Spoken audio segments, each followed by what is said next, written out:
Good morning, students. Today we'll be continuing, or I would say, we'll be completing the series of this chapter 9, that was the Great Stone Face 1, and now we'll be doing chapter 10, that is the Great Stone Face Part 2.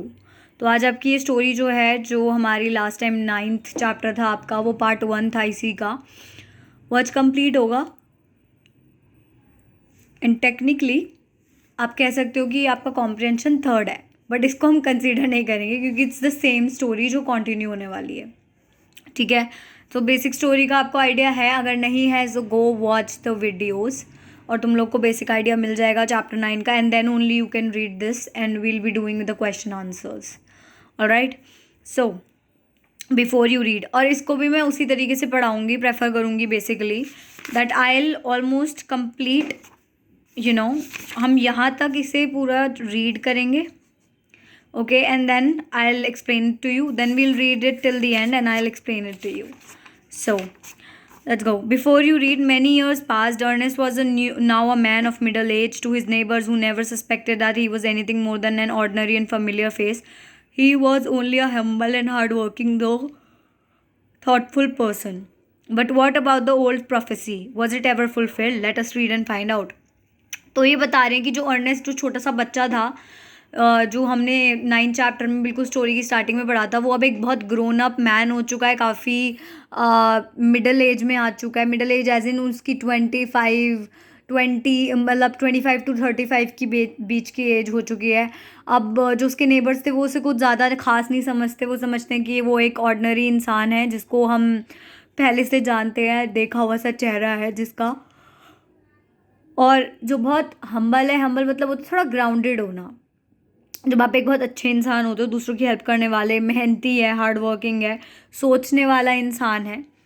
But वो सोचते हैं कि क्या जो prophecy मैंने बताई थी वो फुलफ़िल होगी, मतलब जो स्टोन का फेस है वैसा कोई इंसान कभी आएगा, होगी या नहीं वो हमें अब पता चलेगा.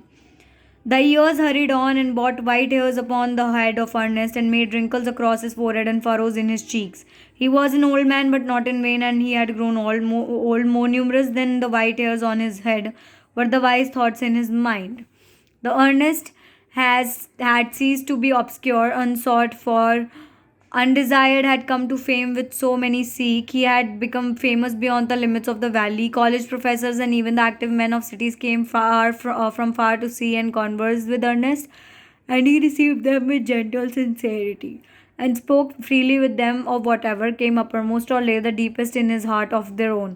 While they talked together, his face would brighten unawares and shine upon them as with a mild evening light. While Ernest had been growing old, God had granted a new poet to the earth. He too was a native of the valley, but had spent the greater part of his life in distant cities, pouring out his sweet music everywhere. Neither was the great stone face forgotten nor for the poet and celebrated in the poem. The songs of this poet found their way to Ernest. He read them after his customary toil, sealed on the bench before his cottage door. As he lifted his eyes to the mountain. "O great stone face," he said, "is not this man worthy to be your likeness?" The face seemed to smile, but did not answer. Now it happened that the poet, though he lived so far away, had not only heard of Ernest, but had thought much about his character and wished to meet this man whose wisdom walked hand in hand with the noble simplicity of his life. One summer day before he arrived at Ernest's door, where he found the good old man holding a book in his hand, which he read, and then, with a finger between the leaves, looked lovingly at the great stone face. "Good evening," said the poet. "Can you give a traveler a night's shelter?" Gladly answered Ernest, and then he added, smiling, "I think I never saw the great stone face look so hospitably at a stranger."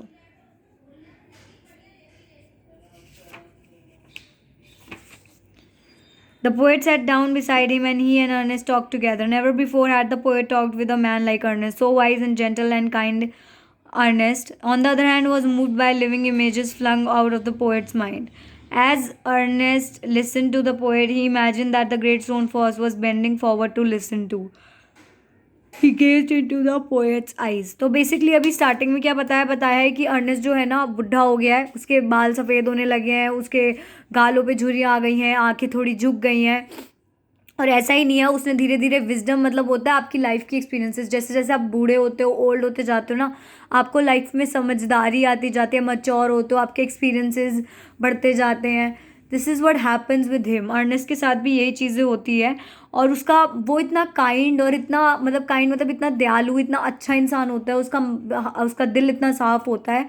और वो इतना ज़्यादा famous हो चुका होता है अपनी valley में कि सब उसको जानते होते हैं, लोग उससे मिलने के लिए बहुत ज़्यादा तरसते हैं और बहुत दूर दूर से लोग उससे मिलने आते थे, क्योंकि उसका विजडम, उसकी वाइसनेस, उसकी क्वालिटीज़ इतनी अच्छी थी कि everybody used to know him and call him.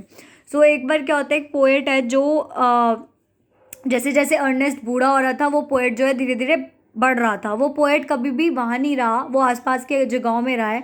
Poet यानी कि जो पोएम लिखता है, वो पोएम्स लिखता था। वो इतनी अच्छी पोएम्स लिखता है कि इट वाज अमेजिंग। तो फिर वो जो अर्नेस्ट होता है, उसके पास तक वो पोएम पहुंच जाती है, मतलब वो किसी ना किसी वे में वो पोएम्स पढ़ता है, and he is just he is in awe, like इतनी अच्छी पोएम किस कौन लिख सकता है। फिर लेकिन ना पोएट जो होता है ना, उसको भी मन था अर्नेस्ट से मिलने का। उसका बहुत मन था, क्योंकि उसने अर्नेस्ट के बारे में सुना हुआ था, और everybody wanted to meet Ernest, सबका अर्नेस्ट से मिलने का बहुत मन था, जैसे मैंने बताया। तो वो एक दिन वहाँ आता है पोएट, और वो देखता है कि अर्नेस्ट वहाँ है, तो वो उससे पूछता है कि क्या आप मुझे यहाँ पे एक रात के लिए रुकने दोगे। तो अर्नेस्ट कहता है हाँ ऑब्वियसली, और मैंने कभी भी जो है ग्रेट स्टोन फेस को इतना हॉस्पिटेबली देखते हुए नहीं देखा है। मतलब वो ये बोलना चाहते थे कि पोएट का फेस जो है उससे मिलता है ग्रेट स्टोन फेस से, और मैंने कभी नहीं देखा कि वो इतने मतलब अच्छे हैं और इतना स्माइलिंग फेस के साथ हैं। ठीक है ना। सॉरी बच्चों, ये बात ना जो बात थी, ये लास्ट वाली लाइन जो है, I think I never saw the great stone face look so hospitably at the stranger, ये बात अर्नेस्ट नहीं कहता पोएट से, ये बात पोएट कहता है अर्नेस्ट से, कि मैंने कभी भी ग्रेट स्टोन फेस को इतने हॉस्पिटेबली मतलब क्या होता है, आप किसी को इतने लाइक दयालुता से, जब आप किसी को जानते नहीं हो, जनरली हम कहते हैं ना, अरे मैं तो इसे जानता ही नहीं हूँ, भाड़ में जाए, मेरे को क्या फ़र्क पड़ता है। लेकिन अर्नेस्ट कितना अच्छे से बोलता है, तो वो कह रहा है कि मैंने कभी ग्रेट स्टोन फेस को इतना हॉस्पिटेबली अब किसी अजनबी की तरफ देखते हुए नहीं देखा है। तो वो बेसिकली पोएट उसको स्टोन फेस की तरह बोल रहा था। ठीक है। तो उस पोएट जो है वो उसके साइड में बैठ जाते हैं, और फिर वो दोनों बहुत सारी बातें करते हैं, अर्नेस्ट एंड पोएट। और पोएट ने कभी भी आज तक ऐसा कोई इंसान नहीं देखा था जो अर्नेस्ट की तरह बातें करता हो, इतना ग्राउंडेड हो, इतना अच्छा इंसान हो, दिल का इतना साफ हो। और वो एकदम हिल जाता है कि मतलब ऐसे कैसे। इनफैक्ट अर्नेस्ट जो होता है ना, अर्नेस्ट को भी बहुत अच्छा लगता है पोएट से बात करके, क्योंकि उसकी जो इमेजिनेशन होती है वो इतनी अलग और इतनी अच्छी होती है कि उससे बात करके उसको भी बहुत अच्छा लगता है। ठीक है ना। और अर्नेस्ट जैसे जैसे पोएट की बातें सुन रहा था, वो ये इमेजिन कर रहा था कि ग्रेट स्टोन फेस जो है वो उनकी तरफ बेंड हो रहे हैं, बेंड मतलब मुड़ रहे हैं, झुक रहे हैं, और उनकी बातें सुन रहे हैं। और वो पोएट की तरफ देखने लगता है। Who are you my gifted guest, he आज। तो अर्नेस्ट पूछता है कि तुम हो कौन मेरे मतलब मेहमान। गिफ्टेड मतलब होता है कि तुम एक तोहफे के तौर जैसे हो, मतलब उसको बिल्कुल सरप्राइज लगता है कि अरे ऐसे कैसे। The poet laid his finger on the book and the Ernest had been reading. और अर्नेस्ट जो है ना एक किताब पढ़ रहा था, जैसा दिख रहा है, Ernest had been reading a book. तो पोएट जो अपनी उंगली उस पर रखता है, you have read these poem said he, you know me then for I wrote them. तो वो पोएम, वो जो बुक होती है ना, वो उसी पोएट की किताब होती है जिसमें उसने बहुत सारी पोएम्स यानी कविताएं लिखी होती हैं, और वो उस पर फिंगर रख के बोलता है कि तुमने ये किताब पढ़ी है तो इसका मतलब तुम मुझे जानते हो, और तुम्हें ये भी पता होना चाहिए मैंने क्यों लिखी, कैसे लिखी है। ठीक है ना। Again and again Ernest examined the poet's feature, he turned towards the great stone face then back, he shook his head and sighed. तो अर्नेस्ट ना बार बार पोएट की शक्ल को ग्रेट स्टोन फेस से मिलाने की कोशिश कर रहा था, मतलब उसको लग रहा था कि इनकी शक्लें मिलती हैं। Why are you sad inquired the poet. तो वो बोलता है कि हाँ, जब वो उसे मिलाने की कोशिश करता है ना, तो अर्नेस्ट को बहुत बुरा फील होता है एक पॉइंट पे आके, जब तक वो देख रहा होता है वो एकदम से ऐसे करता है, अरे जैसे हम कहते हैं नहीं, जैसे निराशा हो जाती है कि अरे यार ऐसे कैसे, मतलब। तो जो पोएट होता है वो अर्नेस्ट से पूछता है कि तुम इतने दुखी क्यों। Because replied Ernest, all through life I have been awaited the fulfilment of a prophecy and when I read these poems I hope that it might be fulfilled in you. तो बोलता है कि मैंने अपनी ज़िंदगी भर इस प्रोफेसी की फुलफिलमेंट की कामना की है, विश की है। मैंने सोचा जब मैंने ये पोएम्स पढ़ी तुम्हारी कि तुम में मेरी वो ख्वाहिश पूरी हो जाएगी, क्योंकि तुम्हारा चेहरा जो होगा वो ग्रेट स्टोन फेस जैसा होगा। You hope answered the poet faintly smiling, to find it me in likeness of great stone face, I am not worthy to be its likeness. बोलता है तुमने ये सोचा भी कैसे कि मतलब मैं जो हूँ, मतलब बहुत प्यार से बोलता है वो, कि मतलब मैं ग्रेट स्टोन फेस जैसा दिख जाऊंगा और तुमने अपनी ज़िंदगी भर उसके लिए वेट किया है, जबकि मैं तो ग्रेट स्टोन फेस के मुकाबले कुछ भी नहीं हूँ। मेरा तो मतलब है ही नहीं ऐसा कि मैं ग्रेट स्टोन फेस जैसा दिख सकता हूँ। फिर एंड वाई नॉट आज Ernest, he pointed to the book, are not those thoughts worthy. तो अर्नेस्ट पूछता है तुम ऐसा क्यों कह रहे हो, तुमने कभी अपनी पोएम्स पढ़ी है, तुम्हें नहीं लगता कि ये जो तुम्हारी थॉट्स हैं, ये जो तुम्हारी पोएम्स हैं, ये इस चीज़ के काबिल है। You can hear in them the distant voice of a heavenly song, but my life, dear Ernest, has not corresponded with my thoughts. I have had grand dreams, but they have been only dreams. Sometimes I lack faith in my own thoughts. Then why then, pure seeker of the God and true, should you hope to find in me the face of the mountain? वो बोल रहा है कि मैंने ये सारी बातें लिखी ज़रूर है, पर मैं हमेशा ऐसी बातें मेरी ज़िंदगी में हुई नहीं है, मैं कर नहीं पाया। ऐसे बहुत सारे सपने और ख्वाब देखे हैं मैंने जो मैं पूरा करना चाहता था, पर हमेशा वो सब सच नहीं हुए। और मैं तो इतना मतलब मैं तो कोई ऐसा इंसान भी नहीं हूँ कि जो पूरे समय हमेशा अच्छा अच्छा करा है या ऐसा कुछ है। तो तुम मेरे को एक मतलब ऐसे माउंटेन से, इतने बड़े ग्रेट माउंटेन से कैसे कंपेयर कर सकते हो। The poet spoke sadly and his eyes were wet with tears, so too were those of Ernest. वो पोएट इतना दुखी हो गया था ना ये बात बोलते हुए, उसकी आंखों में आंसू आ गए थे और अर्नेस्ट की भी आंखों में आंसू आ गए थे।